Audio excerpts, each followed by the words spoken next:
Hello दोस्तों, आप सभी को नमस्कार। आज बहुत ही सौभाग्य है कि हमारे एक साथी जो कल एग्ज़ाम दे के आए हैं मध्य प्रदेश ग्रामीण बैंक से, अमित भार्गव जी ग्वालियर से आए हुए हैं और आज मिलने के लिए आए तो उनसे काफ़ी लंबी चर्चा हुई। तो मैं सोचा आप लोगों के साथ उनके अनुभव साझा कर दें। तो अमित जी, आपका बहुत बहुत स्वागत है। आप मिलने आए, ये आपको मुझे अच्छा लगा। और आपने जो पिछले समय पढ़ाई करी, मेहनत करी, वो अपने विवेक के साथ जो भी एग्जामिनेशन दिया वो अच्छा लगा।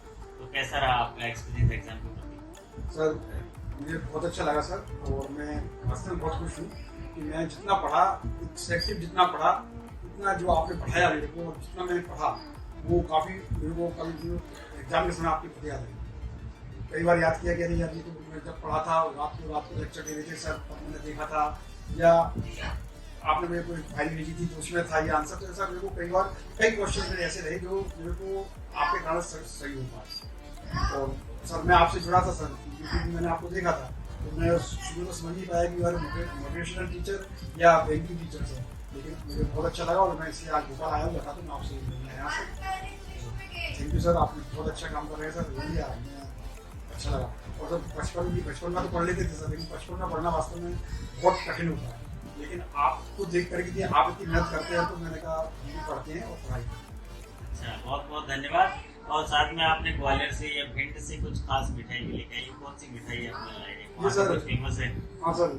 सर, भिंड जगहों के लिए प्रसिद्ध नहीं है, भिंड कई चीज़ों के लिए प्रसिद्ध है। वहाँ के लोगों के लिए प्रसिद्ध है, वहाँ की आन बान शान के लिए प्रसिद्ध है भिंड। और वहाँ के पेड़े होते हैं जो कि वास्तव में बहुत अच्छे होते हैं और काफ़ी लोग उसको लाइक करते हैं। तो मैं आपके लिए जब आया तो नेचुरली उसको बताना ही था, तो मैं लेके आया सर। प्लीज़ इसको टेस्ट।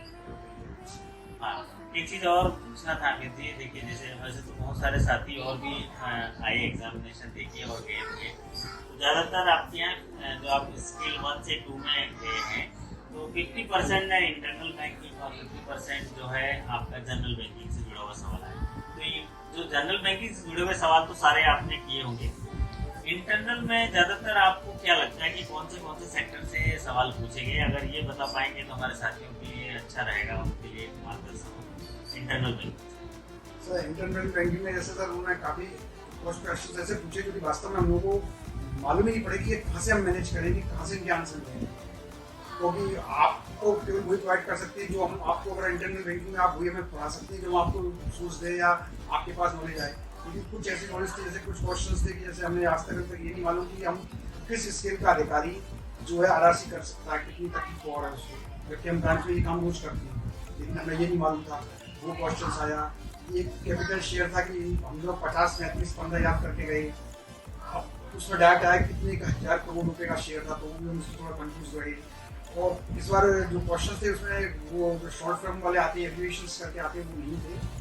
और पर्सनल बीआरएस से रिलेशन क्वेश्चन भी नहीं थे। और लोन का सेक्शंस में अच्छे जो पढ़े थे अपन ने, जैसे तो वही क्वेश्चन आए जो सबने पढ़ाए थे अपने को, लगभग वही क्वेश्चन आए थे। पॉलिसी के अंदर तो एचआर पॉलिसी से संबंधित कोई खास कोई भी क्वेश्चन नहीं था। ऑडिट पॉलिसी से संबंधित 2-3 थे।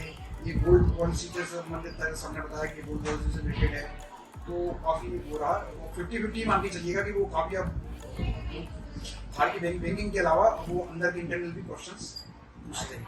हाँ, जैसे कि जहाँ तक बहुत सारे साथी हमारे जो एग्जाम्स के लिए थोड़ा नर्वस हो जाते हैं, डिमोटिवेट हो जाते हैं, मुझे कहीं ना कहीं ऐसा लगता है अगर उनको सही मार्गदर्शन दे दिया जाए, सही चीज़ बता दी जाए कि ये पढ़ना है, तो एक उत्साह सा आ जाता है, एक उमंग आ जाता है कि हाँ, एग्जामिनेशन देने जा रहा हूँ, मैं किसको अचीव कर लूँगा या इसको सक्सेस कर जाऊँगा, ऐसा लगता है। तो इसके प्रति आपके विचार क्या है? सर, आजकल हर जगह चल रहा है शॉर्ट, छोटे से मतलब अपन काम कैसे करें। हर कोई चाहता, बड़ी कंपनी चाहती है कि ये बंदा मैं रख रहा हूँ तो छोटे से उसमें से कैसे करें। तो आज ऐसे अपने को सिलेक्टिव पढ़ाई का अपने को ध्यान रखना चाहिए कि बैंकिंग बहुत बड़ा प्रोसेस है। आप 10,000 या 20,000 क्वेश्चन कर लीजिएगा तो भी श्योर नहीं है कि आपके पास जो 100 क्वेश्चन आ रहे हैं वही आएंगे। एक सिलेक्टिव पढ़ाई बहुत जरूरी है और वो एक कुशल जिसके पास एक्सपीरियंस है वो ही बता सकता है कि आपको किस प्रकार पढ़ाई करनी है। तो मैंने वही किया। रोज मैं सर के लेक्चर सुनता था और सिलेक्टिव पढ़ाई करी। मैंने बड़ी बड़ी किताबें भी नहीं खरीदी जो कि मैं आज से पहले खरीदा करता था। मैंने केवल सिलेक्टिव पढ़ाई करी, इसे नोट्स करा, बैंकिंग के थोड़े जितने मेरे को सर्कुलर मिल सकते थे वो पढ़ा मैंने। सिलेक्टिव पढ़ाई बहुत जरूरी है। आप बहुत हंसेंगे तो रियली आप कंफ्यूज होंगे और नर्वस होंगे। तो बहुत बड़ी पढ़ाई है। आप जब सोचेंगे कि छुरा पढ़ना है तो इसलिए आप नर्वस भी नहीं होंगे और आपको पूरा ज्ञान भी मिल जाएगा। तो छोटी पढ़ाई ज़्यादा अच्छी है, नस्बत बड़ी फोकस फोकस जो आपका, क्योंकि आपको मास्टर नहीं बनना, आपको केवल इतना करना है कि मैं पास कर सकूं एग्जाम और करूं। नॉलेज बढ़ाने के लिए तो आपको अपने स्कूल में पढ़िएगा वगैरह बहुत कुछ काम कर सकते हैं। कहने का तात्पर्य हमारे अमित जी बोल रहे थे कि एक्चुअल में जो भी प्रमोशन एग्जाम से रिलेटेड जो मटेरियल्स होते हैं वो फोकस होते हैं, ट्रेंडिंग होते हैं और इम्पोर्टेंट चीज़ें जो प्रमोशन एग्जाम के दृष्टिकोण से वो चीज़ें पूछे जाते हैं। तो अगर उनको सही समय पर अगर तैयार किया जाए और अपडेटेड नॉलेज अगर आपको मिल जाए तो आप प्रमोशन एग्जाम में भाग लेने में सफलता क्या होगा ये अलग बात है, लेकिन आप उसको किस तरीके से आप उसका सामना करते हैं ये बड़ी बात है। तो अमित जी से अभी डिटेल में चर्चा हुई, मैंने इंटरव्यू के लिए भी बहुत सारे जो है साझा किए हैं कि किस तरह से इंटरव्यू की तैयारी करनी चाहिए, क्या इसके आयाम होते हैं, क्या क्या चीज़ें पूछी जाती हैं। तो ज़्यादातर अगर देखा जाए तो इंटरव्यू में एक होता है पर्सनल इन्फॉर्मेशन, दूसरा होता है एजुकेशनल इन्फॉर्मेशन, तीसरा होता है जॉब प्रोफाइल, चौथा होता है बैंकिंग और पाँचवा होता है करंट बैंकिंग सिनारियो।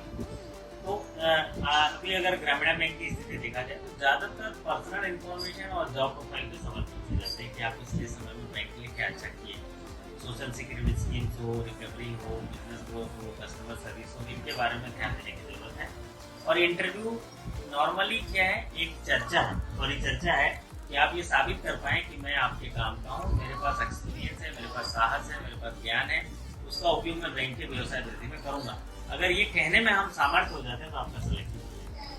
तो मुझे आज ये विश्वास है कि आप सही तरीके समझ पाए हैं और आने वाले प्रमोशन के इंटरव्यू में भी आप अच्छा से सामना कर पाएंगे, ऐसी मैं शुभकामनाएं।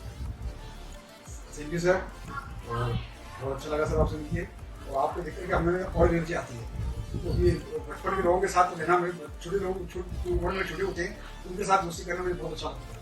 तो उनसे मेरे को प्रेरणा मिलती है और उनसे मेरे को लगता है कि मैं भी तो कभी ये था और अच्छा लगता है। तो इस खुशी में मीठा हो जाए फिर आपको। सर मीठा बहुत हो जाता है लेकिन मीठे को मैं कोई मना नहीं करता हूँ, इसलिए सर मैं जरूर लूँगा। थैंक यू सर, काफ़ी दूर ग्वालियर से आए हैं और मुझे बड़ा अच्छा लगा। और ये वीडियो मैंने जानबूझ के रिकॉर्ड किया क्योंकि हमारे जो साथी हैं वो सीख पाएँ और जो चीज़ें हमारे सामने आती हैं उनका सामना कर पाएँ, उनके अंदर साहस हो। लेकिन साथ ही साथ मैं कुछ 3 चीज़ें आपको इंटरव्यू के लिए बताना चाहूँगा कि इंटरव्यू में आपका प्रेजेंटेशन जो होगा, एक्चुअल में इंटरव्यू एक जस्ट मीटिंग है ये बताने के लिए कि आपके अंदर सामर्थ्य है, आपके अंदर दक्षता क्या है, आपके अंदर कौशल क्या है, आपके अंदर अनुभव क्या है, आपके अंदर कार्य निष्पादन की क्षमता क्या है, जिससे कि बैंक को आने वाले समय में लाभ हो सकेगा संस्था को। अगर ये हम सही साबित कर पाए उनकी परिचर्चा में तो ये हमारे लिए सार्थक होगा। और निश्चित तौर से आप जो सीखते जा रहे हैं या जो चर्चा हुई है उसका लाभ आपको मिलेगा। और मैं तो हूँ ही, आप जिस समय भी याद करेंगे। मैं तो भूल जा रहा था, मैंने कहा कि आपको जो चीज़ें लॉगिन सेक्शन वाली बात कह रहे थे कि आप उसको सिखाएं और पूरा खजाना तो आपके मोबाइल पर है, आप उसका इस्तेमाल करिए। और बहुत मैं शुभकामनाएं देता हूँ, आपके अच्छे कार्य निष्पादन, आपकी सफलता और सफलता की कामना करता हूँ। आप आए इसके लिए आपका आभार व्यक्त करता हूँ। आपका जीवन मंगल में हो, आपको सफलता जरूर मिले, ऐसी प्रार्थना। बहुत बहुत धन्यवाद। धन्यवाद सर, थैंक यू।